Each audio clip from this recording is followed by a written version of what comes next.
have with me the former Chief Minister of Maharashtra and a senior Congress leader from the state, Mr. Prithviraj Chavan. So thanks to talking to NDTV. Now, today's biggest news pointer is a political earthquake of sorts that has been created since morning, with the article of Rahul Gandhi. And we are seeing a lot of reactions coming in from across the country. But most important reaction is from Maharashtra, wherein our Chief Minister Fadnavis spoke about how this is an insult to the people's mandate, which was given 6 months ago. How do you read into that criticism? First of all, I don't think it's an earthquake because this is precisely what Rahulji spoke in the Lok Sabha as the leader of opposition. He has articulated this point of view many times in public meetings. Even while abroad, when people asked him about Maharashtra Vidhan Sabha election, he has made these points. So there is nothing new. You not followed it, that's a different matter. But yes, it is a all India level in multiple languages the article has appeared. So the issue which has sort of been forgotten after the 24 Lok Sabha election has been resurrected. See, we have said on a multiple occasion that this Vidhan Sabha election was stolen from us. Rahulji himself has said in many occasions. In his article today, he has made some specific points. The first point, of course, is the way the central government, the BJP government in Delhi, Mr. Modi and Shah, got the selection process of the election commission changed totally. From a neutral person like Chief Justice of India being part of the selection process, they removed him, they amended the law, and they made a three-person panel with Amit Shah and Modi on one side and leader of opposition, Rahul Gandhi on the other side. Now, obviously, 2 against 1, the one person cannot even put up his ways across. And it was completely changed the way election commissioners are selected. And with that changed law, election commissions have been selected who conducted the elections. That is why he has called, if you fix the umpires, you fix the match. That's the first point. And it's our demand that we should go back to the previous process and amend the law again, where there is a neutral, impartial panel selecting election commissioners.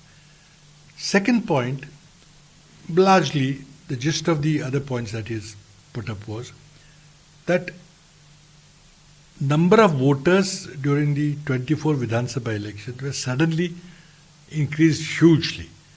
Particularly, there is a natural growth always with younger voter registering, some people not being there, people get diseased. So there is a natural growth as per the population growth rate. And that is, the data is available from 1952. Okay, what is the 5-yearly growth rate of voters? Now, we have data of 2019 Vidhan Sabha, we have got data of 2024 Vidhan Sabha, you got Lok Sabha data. The point he has made is between the 24 Lok Sabha election to 24 Vidhan Sabha election, there is a huge increase in voters. Unnaturally huge. It cannot be explained how in 4 months such a number. So the point is made is that number of voters increase. How did they increase? A lot of voters are registered by election commission. Now, are these the voters who were not voters earlier and then suddenly became voters today? No. These are people who were voters earlier in Maharashtra who has registered second, third, fourth time in neighboring constituencies or neighboring booth.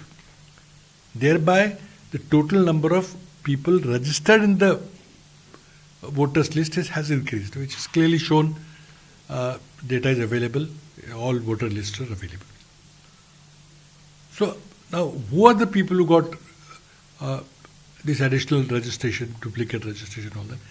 His point is, these are all BJP supporters, hardcore BJP workers, who were allowed to register themselves second time, third time, fourth time in different polling booths and different constituencies they provide. And they all voted one way.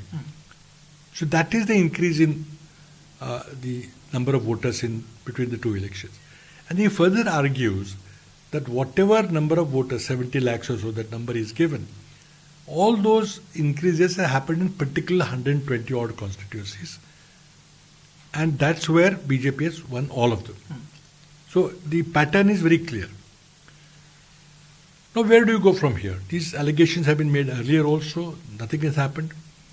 So whenever the election results came out, and they were shocking results, the margins were so huge that they could not be justified by any logical answer, whether it's a Ladli Behan or it is a free distribution of pots and pans to the so-called construction workers. It is a direct distribution of money to buy votes. All those factors, if you factor out, you cannot still explain the vote swing from 24 in Lok Sabha election to 24 Vidhan Sabha election. So one logical answer is that additional voters were allowed to be registered. There is a process for registering a new voter. If a person comes and says, I want to register to be a voter in this particular constituency, you have to show that you have deregistered yourself from the previous constituency, which was not done. In my particular case, we got some software program, a deduplication software program, where we took all the voter list of my constituency, about 300 booths are there, and we found out whether they are persons with exactly same name and about same age profile. So chances are that person could be the same person. Not 100% proof, but maybe two different people could have exactly same name and same age profile. So we submitted all these lists, booth-wise list. This person is appearing in this booth as well as this booth as well as this booth. And we requested the election commission machinery, authorities in the constituency, to please verify and let the person vote in any one place he wants. Because that is a right given by our constitution and the laws, that any person can register anywhere he wants in India. He has to show his proof of residence and a reasonable proof that he's actually living there for some time and all that. We had no objection. But election commission did not do that. They accepted that they appeared to be duplicate names. But when we went through the process, and voters were allowed to be registered the very last day, a day before the nomination began. So there was no time to verify, check, cross-check and all that. So those voters remained. And those voters had voted 2, 3, 4 times. Now how did they vote? Now you apply some ink, some silver nitrate based ink there. Now a very simple acetone based swab of cotton. You just rub it within minutes, within seconds of actually ink being applied, it's wiped out completely. You can try it at home. So these people removed the ink line and voted again and again and again. And that's the increase in voters, and they voted only one way. And that's what helped BJP. All I won't say, see, we've been asked to file election petitions. All defeated candidates of Mahavikas Aghadi, all the three parties, were asked, and they have all filed election petition. I think about 100 defeated candidates of Mahavikas Aghadi have filed election commission in the High Court. Why did you file? We know that election petition is never resolved in 5 years. So we don't expect to get any change in results or that. It will not happen. But we are going to fond hope that maybe this whole process will purify the election process. It will make more impartial. There is also a demand pending on one side that we should go to paper-based ballot. We may not be able to prove exactly how the electronic voting machines are tampered or hacked or manipulated, but people do not have confidence in electronic voting machines, that's for sure. So like in other international developed countries like Germany and other countries, who have given up the electronic machines and gone back to paper-based ballot, why should you not go for paper-based ballot? That's our one demand. The other demand, of course, is, and my demand there again, is that election commission should take your constituency, find out who all have voted, they've got data there, and find out how many of them with a similar name have voted in multiple booths in that constituency. And we'll know the answer. Election Commission is now not giving us video recording data, not giving us whatever data that we asked for. So this is a completely non-transparent process, particularly ever since the new election commissions, as per the new law, were selected.